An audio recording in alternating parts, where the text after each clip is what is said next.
Thanks, Catherine. I'm joined now by Maggie Young from the Steele Memorial Library, who this weekend is putting on a KAIROS Blanket Exercise. Maggie, I know a lot of folks at home might be wondering just what that is. Why don't you fill it in for us? It's an interactive workshop led by trained facilitators of both Indigenous peoples and non-Indigenous peoples, and it actually walks us through history on this continent as told by Native voices. So it's a really good way to learn about our Indigenous neighbors, and also to develop some cultural sensitivity around Native peoples in this area. Yeah, this has been a big kind of awareness event that's been happening up in Canada, but now you're bringing it here to Elmira. What was kind of the purpose that you saw that was needed here? As a genealogy and local history librarian, I'm really interested in the early history of the area, and I'm just seeking to bring awareness of the people that were here, and also to help people of all backgrounds learn more about their heritage.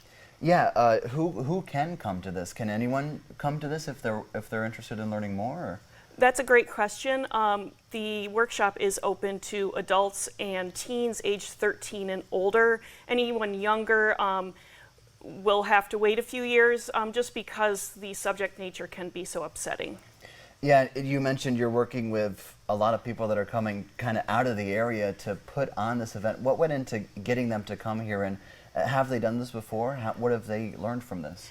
Yes, I'm partnering with the neighbors of the Onondaga Nation. They have led this exercise before. In fact, during COVID, they went to a virtual KAIROS Blanket Exercise, but now that COVID's over, I really want to get people together. So they have trained facilitators ready to go, and it was very easy to work with them, and they're coming down here to share their knowledge with us. Yeah, and so from what I understand, it kind of takes you through from before the first kind of colonizers came here to America until kind of modern day. Yes, and the blankets represent land. They're laid out on the floor, and we move through the blankets as things change with the land as well. Yeah, and from what I understand, blankets are kind of taken away to show kind of loss of land from Native Americans and just kind of cycling through that. So if people listen and they are interested, when and where is it, and when can they come?